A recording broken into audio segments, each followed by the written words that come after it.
Em nome do Pai, do Filho e do Espírito Santo. Amém. Segundo Crônicas, capítulo 29. Ezequias tinha 25 anos quando começou a reinar e reinou em Jerusalém 29 anos. Sua mãe chamava-se Abias, filha de Zacarias. Fez o bem aos olhos do Senhor, assim como tinha feito Davi, seu pai. Foi ele que no primeiro ano de seu reinado, no primeiro mês, reabriu as portas do templo depois de tê-las reparado.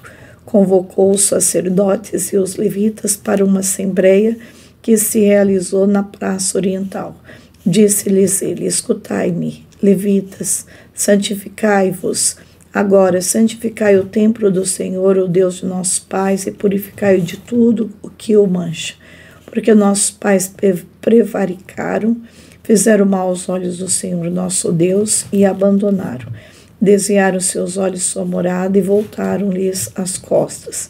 Cerraram as portas do pórtico, extinguiram as lâmpadas, não mais queimaram incenso, suprimiram os holocaustos no santuário de Deus de Israel.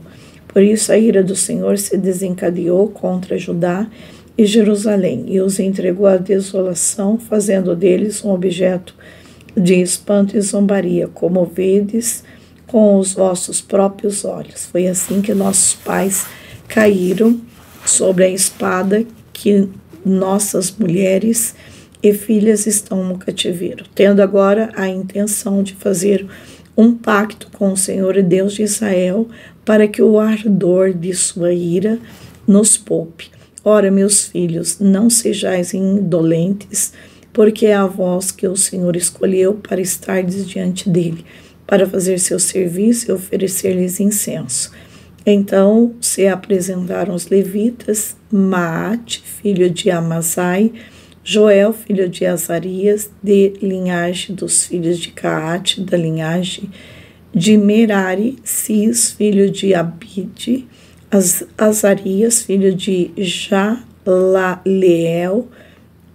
da linhagem dos Gersonitas, Joá, filho de Zema, Edem, filho de Joá, da linhagem de Elisafã, Sani e Jeiel, da linhagem de Asaf, Zacarias e Matanias, da linhagem de Emã, Jaiel e Semei, da linhagem de Iditum, Semeias e Oziel. Puseram-se a reunir seus irmãos e, depois de terem santificado, vieram por ordem do rei, e conforme as palavras do Senhor, purificaram o templo. Entraram no templo do Senhor para purificá-lo. Varreram do átrio do templo toda a imundície que encontrava, e os levitas a levaram de lá para o vale de Cedron. Foi no primeiro dia do primeiro mês que começaram essa purificação. No 8º dia desse mês, tinha chegado ao pórtico. Em 8 dias, o templo foi purificado. No 16º dia do mês, estava tudo acabado.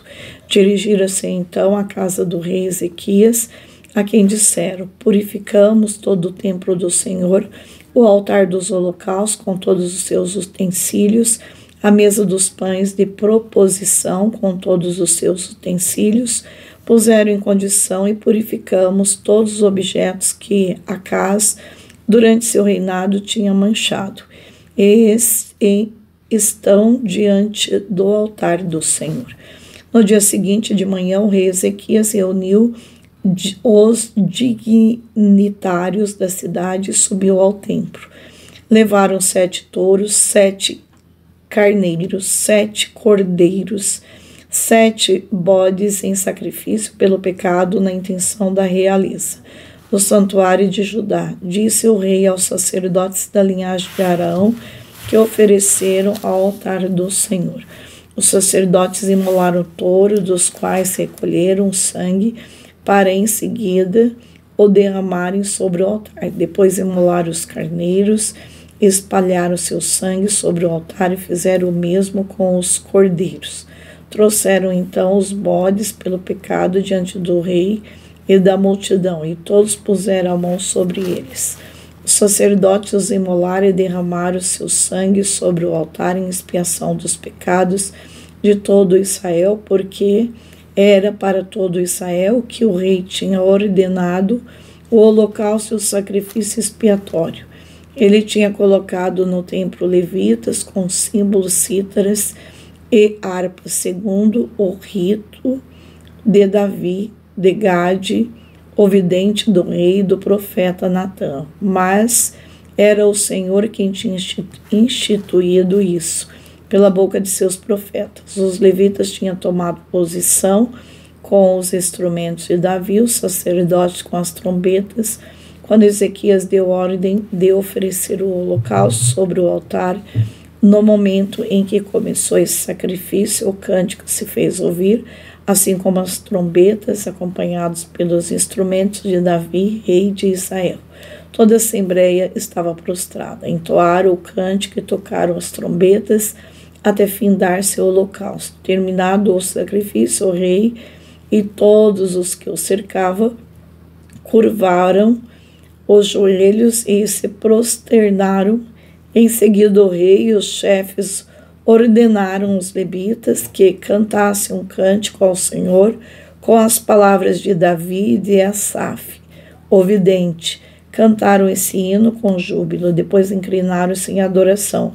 Ezequias então tomou a palavra, agora disse ele, que estáis consagrados ao Senhor, aproximai-vos e oferecei-vos sacrifício e ações de graça no templo do Senhor. E a multidão levou vítimas para oferecê-la em ações de graça, com também holocausto, tanto quanto cada um queria oferecer voluntariamente. Eis o número de holocaustos oferecidos pela multidão: 70 touros, 100 carneiros, 200 cordeiros, tudo em holocausto ao Senhor.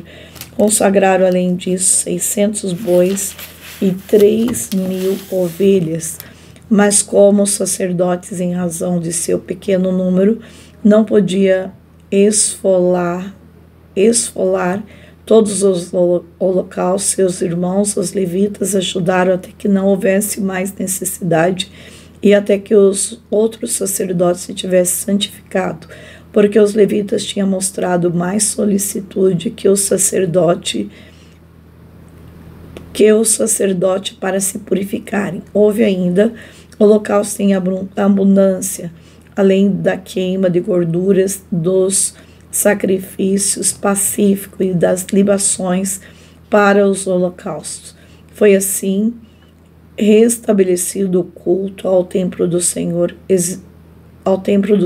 Ezequias, e o povo regozijava-se de que o Senhor tivesse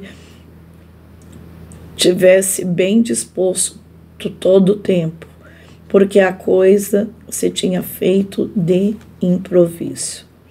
Palavra do Senhor. Graças a Deus.